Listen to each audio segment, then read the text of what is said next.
What's up, everyone? Chris from Pickdawgz.com here with your free Major League Baseball home run prop show for Sunday, July 23rd, 2023. Just a reminder, if you haven't already, make sure you're subscribed to our channel. Smash that thumbs up. It helps us out a ton. And if you're looking for my best bets, the games that I love the most, including my daily $19 best bet, make sure you head on over to Pickdawgz.com and click the Premium Picks tab at the top of the page. Now we will get into the home run prop action momentarily. Had a decent day with the home run props yesterday. Looking to build on that to finish the week strong and roll it over here. But just before we get into those home run props, I have to remind everybody these home run props I'm about to give out are very high risk, high reward. They are not plays that I recommend anybody dump their whole bankroll into. They're just there to have some fun with on, some side action on with some pizza or some coffee money. Just sprinkle a couple of bucks here or there. Now, you don't have to play every single home run prop that I am going to give out on this show, but anything you do take from here and play, I do recommend just playing it straight up. Though I do know that some people like to parlay these home run props, so what I recommend is if you're going to do a parlay, any parlay that's 3 legs or more, look into doing a round robin. Yes, it's going to drive up the cost of the bet, but it's going to give you a safety net in case, one of the legs, of the parlay goes awry. I mean, how many times have we all had that parlay that's fallen short because of one game that messed us up? And because we didn't have a round robin going, we didn't get paid on it. But hey, at least if you hit 2 out of 3 with a round robin, you still win something. You still get some profit. And if you hit all 3 legs of the parlay, well, not only do you get paid on the 3-leg parlay, you get paid out on each combination of 2 as well. So just something to consider if it's within your means and if it's something that your sportsbook offers. So definitely keep that in mind. But let's take a look at the plays that we did hit on Saturday. Hit a total of 3. And we had a bunch of leans that unfortunately, I'm not going to count them. But I mean, hey, if you took the leans from the show and managed to catch them, and then great job. I'm happy for you guys always. But we came through with Nolan Gorman at plus 410. He came through for us. Austin Riley also came through once again at plus 375. And Alex Bregman rounded out the trio at plus 475. So if you round robin those 3 guys, you came home with a decent payday. And yeah, even if you just hit the parlayed any combination of those, you made out like bandits. But we'll get out to the home run prop action for Sunday momentarily. But just want to let everybody know, I love interacting with you guys. So let me know in the comments down below. Do you like the angle I took on some of these games? Do you not like the angle? Do you have player props of your own? Maybe player props that I might have missed? Let me know. But I ask if you're going to do that, drop the player props in there before the games actually start. If they're not in there before the games start, they don't help anybody. And we're trying to beat the books here at Pickdawgz as a team. One team, one goal every single day, and that goal every day is to get us paid. Whether it's by way of sides, spreads, money lines, totals, player props, you name it. The goal here at Pickdawgz, bank, bank, bank. And let's try to do that on Sunday. And we're going to start things off with this 12 o'clock matchup. Normally I don't touch the early game, but was able to get the prices early enough that I could get the information out for you guys. And I'm going to go to the San Diego Padres. I'm going to go with Juan Soto again here at plus 330. He's hitting 368 with 4 home runs, 6 extra base hits against righties since the All-Star break. Alex Fado, he's starting for the Tigers here. There's a reason that this guy hasn't been able to hold on to a consistent spot in the rotation. He's allowed a home run in 5 of his 6 starts this season, 7 total home runs in that stretch. So give me Juan Soto for a home run at plus 330. I'm also going to look at Manny Machado at plus 290. He's got a pair of home runs against right-handed pitching since the All-Star break. He has still been belting them in the month of July with 8 dingers in total. So give me Manny Machado for a homer at plus 290. I'm also going to look at Kerry Carpenter at plus 700. Now, Joe Musgrove starting on the hill for the Padres. He hasn't allowed much by way of home runs. But Carpenter, he's had the perfect mix of hitting for power and average. He's making solid contact, has 3 home runs against right-handed pitching since the All-Star break. So I'm going to take Kerry Carpenter at plus 700. Now, part of me really wanted to play on that Yankees and Royals game, but I just couldn't get there with anyone. Sure, Jordan Lyles, he's had issues all year long, but he's got an ERA under 1 in 2 starts in July, and no Yankees are really hitting righties all that well right now. The same thing, though, goes for Kansas City offensively against Luis Severino. Bobby Witt Jr., Michael Massey, the only guys with multiple home runs against righties out of the All-Star break, but they're hitting 167 and 111 respectively. So, are you guys playing anything in that game? Let me know in the comments down below. But a game that we do have official plays for is going to be this matchup between the Reds and the Diamondbacks. I'm going to go with Jake Fraley for a home run for the Reds at plus 600. He's got a pair of home runs, a 227 average with 3 extra base hits against right-handed pitching since the All-Star break. Now, Jose Ruiz making a spot start for the Diamondbacks here, but I don't really like his chances early on. And even if he does okay and has a decent outing, It looks like it's a bullpen game for Arizona, and the Diamondbacks have second worst bullpen ERA since the All-Star break. I think Fraley could get one here. I'm going to take Jake Fraley at plus 600. I'm also going to look at Will Benson at plus 550. He's hitting 353 with a pair of home runs, 5 extra base hits since the All-Star break against right-handed pitching. So give me Will Benson for a home run at plus 550. And I'm also going to take Matt McLain for a home run at plus 475. He's hitting 286 with a pair of homers against righties since the All-Star break. So Matt McLain for a home run at plus 475. Now for the Diamondbacks here, I'm going to go with Ketel Marte at plus 390. Marte, he's back to crushing right-handed pitching, hitting 321 with a pair of home runs, 8 extra base hits since the All-Star break. Luke Weaver starting for the Reds on Sunday. He's allowed 5 home runs in his last 3 starts, including 2 home runs in back-to-back outings, and a home run in 5 of his last 6 starts, totaling 7 home runs allowed in that stretch. So I'll take Ketel Marte for a home run at plus 390. I'm also going to look at Christian Walker for a home run here at plus 295. He's got a pair of home runs against right-handed pitching since the All-Star break, a consistent threat for Arizona against righties as well. So give me Christian Walker for a home run at plus 295. Now going to this matchup between the Guardians and the Guardians and the Phillies here, I'm going to go with my lone standalone play from this game, Josh Naylor for a home run at plus 450. I'm going back to the well here with Naylor. He's hitting 417 with all 5 of his hits against right-handed pitching since the All-Star break, going for extra bases, including 4 home runs. Now, Aaron Nola, he's allowed 21 home runs this season. 15 have come on the road, including 6 in his last 3 road starts combined. It's going to be Josh Naylor for a home run at plus 450. I'm also going to look at a few options that you could go with for the Phillies, but nothing really stands out to me here, aside from maybe Kyle Schwarber against a relative mystery pitcher in Xavier Curry, who looks to be making another spot start for the Guardians here. Let me know in the comments down below if you guys are going to play on any Phillies in this game. I'd love to hear your thoughts. But let's go to this match between the Orioles and the Rays. Start with a couple of Tampa Bay Rays here. I'm going to start with Jose Siri at plus 450. He's hitting 333 with 3 home runs against right-handed pitching since the All-Star break. Tyler Wells starting for the Orioles here. While he's been one of their more reliable pitchers, he did give up a pair of home runs in his last start against Tampa Bay this season. He's allowed 6 home runs total in his last 5 starts against the Tampa Bay Rays. Wells has. So give me Jose Siri for a home run at plus 450. I'm also going to look at Isaac Paredes at plus 400. He's also homered in the last meeting off of Wells. He's got a pair of home runs and 3 extra base hits against righties since the All-Star break. So give me Isaac Paredes at plus 400. I'm also leaning towards Randy Arozarena, who hit a homer off of Wells in the first meeting, as well as Francisco Mejia, who's hitting 385 with a pair of home runs against righties since the All-Star break. Now, for the Baltimore Orioles on the other side, I'm going to go with Gunnar Henderson for a home run at plus 475. Now, I'm not a Taj Bradley fan, and he has been getting hit really hard in a lot of his recent outings, especially at home. And Henderson homered in Bradley's last start against the O's, but Henderson's homer came against the bullpen. Still counts for me, though, and I like him here, so I like Gunnar Henderson at plus 475. I'm also going to take a long shot here on Adam Frazier at plus 1,000. He's hitting a pair of home runs against righties with a 250 average since the All-Star break. So give me Adam Frazier for a home run at plus 1,000. Now, I really think that the catalog spot could be in play here for this Braves-Brewers game.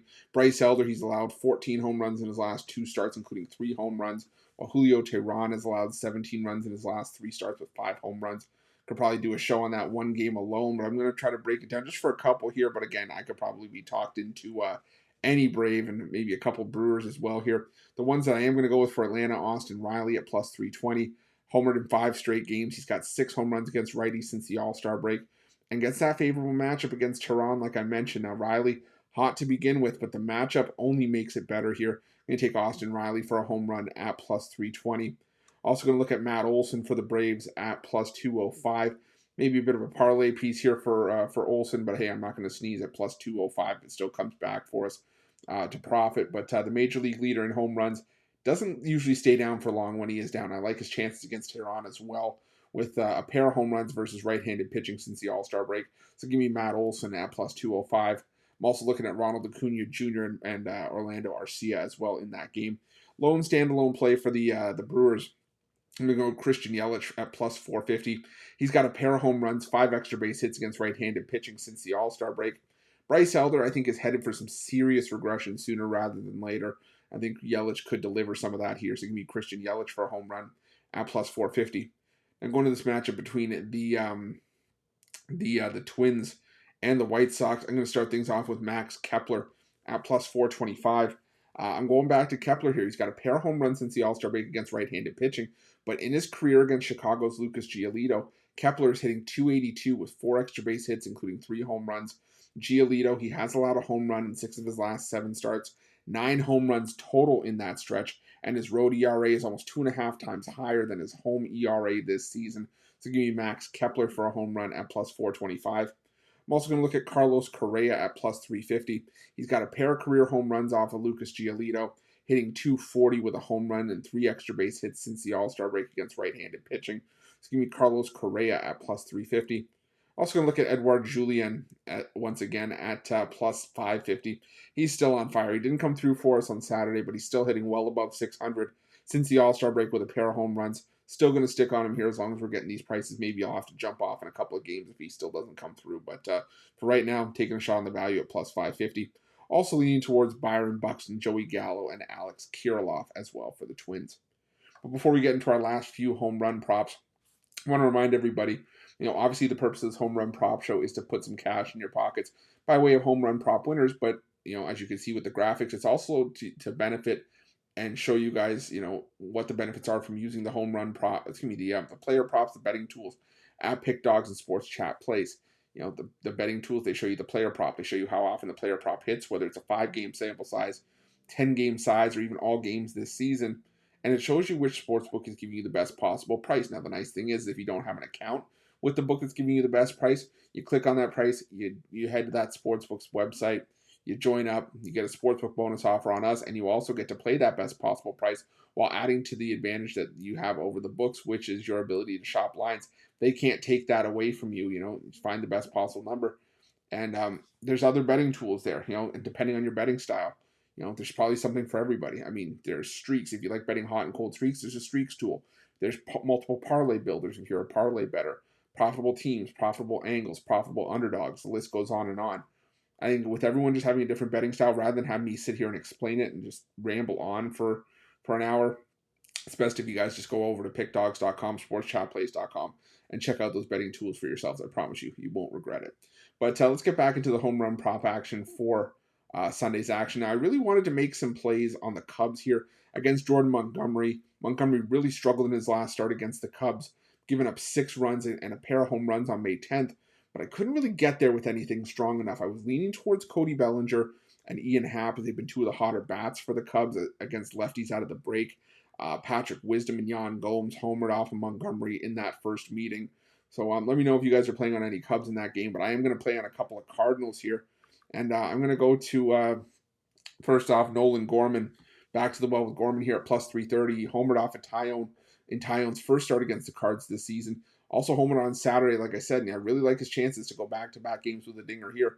Taillon, he's been getting teed off on. He's allowed a home run in 6 of his last 7 starts, 9 home runs total in that stretch, and a pair of home runs in 3 of those 6 outings. So I'll take Nolan Gorman for a home run at plus 330. I'm also going to look at Nolan Arenado at plus 380. He's still hitting 280 with a home run, 3 extra base hits post All-Star break against right-handed pitching. So give me Nolan Arenado for a home run at plus 380. Also going to look at Lars Nootbaar for a home run at plus 475. He homered on Saturday and now has a pair of home runs against right-handed pitching since the All-Star break. Also homered off of Jameson Taillon in his lone start against the Cardinals this season. So going to be Lars Nootbaar for a home run at plus 475. Now, I'm also leaning towards Paul Goldschmidt, who's hitting 320 with a home run and against right-handed pitching since the break. Paul DeYoung, who homered in Taillon's start against the Cards, hitting 292 against righties since the break. And even Brendan Donovan, who continues to get a ton of extra bases. He continues to be an extra base hit machine against right-handed pitching since the break. A guy we always seem to get decent value with is Brendan Donovan, so would lean towards him as well. I'm going to go to this matchup between the Dodgers and the Rangers. I'm going to go with Freddie Freeman for a home run at plus 400.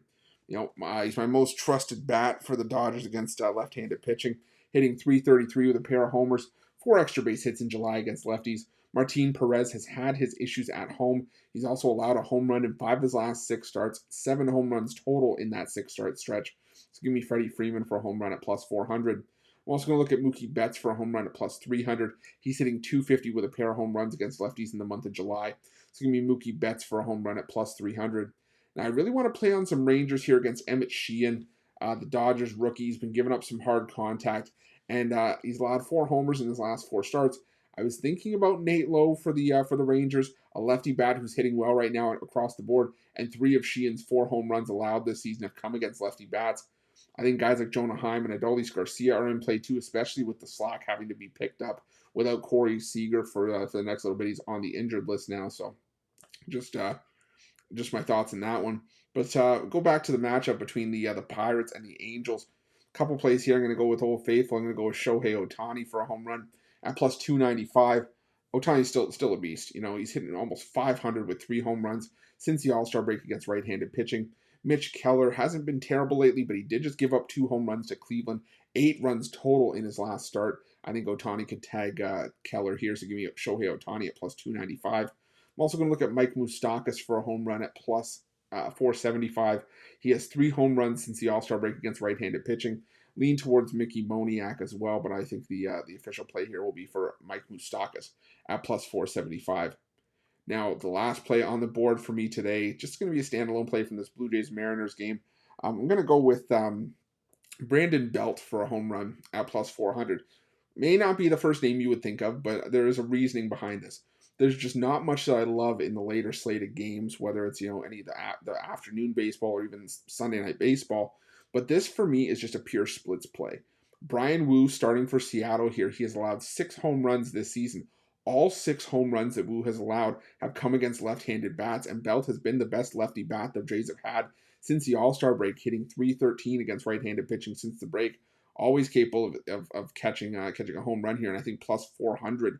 It's a bit of a telling price here. I would have expected him to, when I was looking, or when I at least wrote his name down, I was expecting him to be closer to plus 550 or even plus 575, but plus 400 I think is a little bit telling. So give me Brandon Belt to round things out for the day at plus 400. But let's do a recap of the plays that we did give out for Sunday's action. We started things off with the 12 o'clock matchup between the Padres and the Tigers. Went with Juan Soto at plus 330 and Manny Machado at plus 290. For the Tigers, went with Kerry Carpenter at plus 700. If you want my thoughts on the Yankees-Royals game, you just got to scroll back near the beginning of the show. You can get my full thoughts on that one. For the Reds, we're going to go Jake Fraley at plus 600, Will Benson at plus 550, and Matt McLain at plus 475. For the Arizona Diamondbacks, Ketel Marte at plus 390, and Christian Walker at plus 295. For the Cleveland Guardians, Josh Naylor at plus 450. Again, leans towards maybe Kyle Schwarber. For the Phillies against the Guardians in that one. For the Tampa Bay Rays, Jose Siri at plus 450. And Isaac Paredes at plus 400. Also leans towards Randy Arozarena and Francisco Mejia as well for the Rays in that one. For the Orioles, Gunnar Henderson at plus 475. And Adam Frazier at plus 1,000. Again, if you want to know my thoughts on the catalog spot in the Braves and Brewers game, you just got to scroll back. But the official plays that I will be having on that game, 100% are going to be Austin Riley at plus 320 and Matt Olson at plus 205, as well as potentially Ronald Acuna Jr. and Orlando Arcia. For the Milwaukee Brewers, Christian Yelich at plus 450. For the Minnesota Twins, you're going to go with Max Kepler at plus 425, Carlos Correa at plus 350, and Edouard Julien at plus 550, also leaning towards Byron Buxton, Joey Gallo, and Alex Kirilloff as well. If you want my thoughts on the Cubs in that Cubs-Cardinals game, just got to scroll back a few more minutes. We're getting into the picks that were in the later part of the show. But the Cardinals that I'm giving out here, Nolan Gorman at plus 330, Nolan Arenado at plus 380, and Lars Nootbaar at plus 475. For the Los Angeles Dodgers, leans towards Paul Goldschmidt, Brendan Donovan, and Paul DeYoung for the Cardinals as well. For the Dodgers, Freddie Freeman at plus 400, and Mookie Betts at plus 300. Leans towards Nate Lowe, Jonah Heim, Adolis Garcia for the Rangers in that game. For the Angels, we're going to go with Shohei Ohtani at plus 295. Mike Moustakas at plus 475. Lean towards Mickey Moniak as well. And for the Toronto Blue Jays to round things out, Brandon Belt at plus 400. But thank you guys so much for watching. Appreciate each and every one of you. Up over 135,000 subscribers here on our YouTube channel. Couldn't have done it without you guys' love and support, so thank you so much for that. If you haven't already, make sure that you're subscribed to our channel. Smash that thumbs up. It really helps us out. It lets us know that you guys like this home run prop content. And also, make sure you have notifications turned on so you can be the first to be in the know when the newest content drops here at Pickdawgz. It is about 5:30 a.m. on Sunday morning, so luckily we had a lot of prices out for the plays that I wanted to give out for Sunday's action. But sometimes it doesn't always work out like that. Sometimes we do get the plays out Sunday morning around 11, and with the first game sometimes going off at 12 or even 1 p.m., doesn't leave a whole lot of time between when the video is released for me to give you the most up-to-date information and when the first pitch of the first game is thrown. So if you at least get the notifications on, you can be notified as soon as this content drops. Get those plays in, make sure that they're locked in, and don't have any sweat about trying to get them in at the last minute. If you're looking for my best bets, again, you can find those at Pickdawgz Premium. And while you're at Pickdawgz and Sports Chat Place, check out these betting tools. They are 100% free. They are there for you to use. You're not going to find betting tools anywhere comparable to this for 100% free, and we're giving them to you every single day at Pickdawgz and Sports Chat Place. They're a great tool to have on your belt. They'll do the heavy lifting for you. I promise you, go and check them out. You will make money hand over fist, and you will not regret it. Thanks so much for watching. Appreciate you guys. Let's crush the books on Sunday. Finish the week strong.